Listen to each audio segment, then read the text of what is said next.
Favorite item on the menu so far? Wow, man! I saw short rib, I saw filet, I saw wagyu beef. I mean, on all day. You know what I mean? The menu is really pretty outstanding. So once a Raider, always a Raider. The commitment is true here. Now you have wine in this restaurant. How exciting was that? Sort of take us through that partnership. How did that happen? That's a big deal. I mean, but we had to come in like anybody else would come in. You know, I had to come in and sit down with Michael Credico, head of the food and beverage, and taste through our wines. And if we didn't have a great product, then I'm sure he would have turned us away. But he was impressed with what we had to offer. And, you know, he said, hey, you know, we want to be a part of what you're doing, Charles, and support. And they decided to bring it in. And as Hussein talked about earlier, they had a giveaway and, you know, gave away a bunch of wine, and then eventually decided they're going to bring it in to be a part of the restaurant. So I'm extremely grateful, you know, and happy to be a part of this historical moment. When you look at what this organization was 5-10 years ago and to where it is now, how the city of Las Vegas has embraced the Raiders, what does that speak to you as a former player yourself? Oh, man, it's crazy, you know, because I grew up in a time where we never thought there'd be a team, a professional team in Las Vegas. You know, that was taboo, you know, with sports, gambling, and people, the stigma around gambling in a sports team, there was no mix, you know. So I retired 5 years ago, of course, and I was still playing in the Coliseum. And I know that, you know, Mark Davis was anxious to get a new stadium.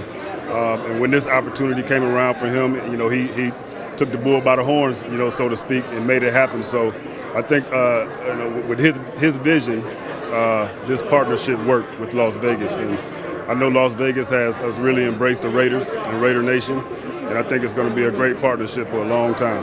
Charles Woodson, Pro Football Hall of Famer. How about that? Does this still give you the feel? Yeah, absolutely, man. This is the stuff that dreams are made of. You know, when you're a little kid, you know, and you think about playing sports at a professional level, this is like the holy grail, you know, of events that could happen to you in your life, man. A lot of hard work is going into it. You know, a lot of coaching, a lot of help, a lot of great friends, a lot of great teammates, a lot of great coaches, man, that have helped along the way, that are part of the journey.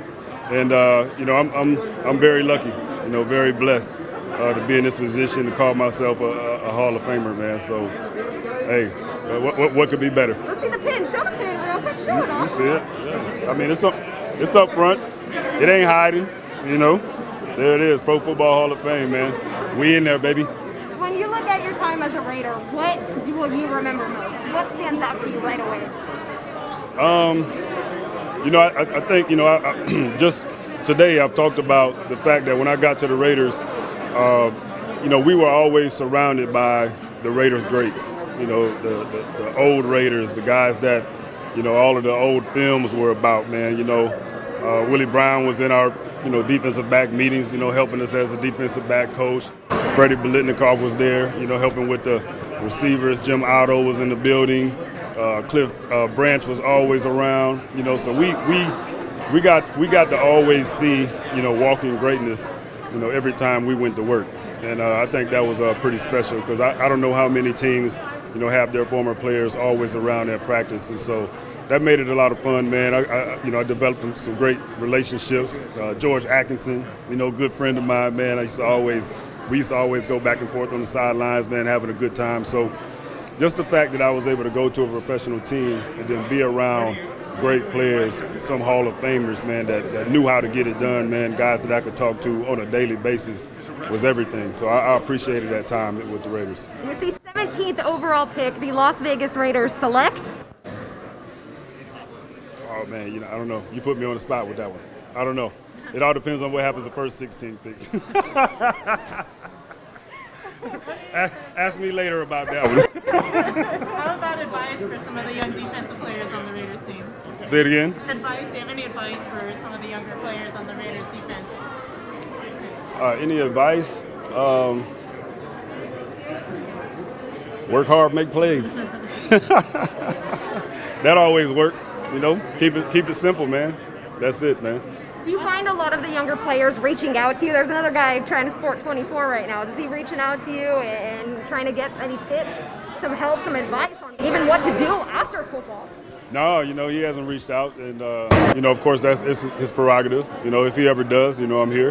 But I leave that up to the young guys, man. The thing about this game is sometimes you feel like you got to figure it out by yourself, and that's fine. Everybody has to go through their growing pains as a player, and so for all of those young guys, man, the best thing you can do as an athlete really is to make sure you're prepared.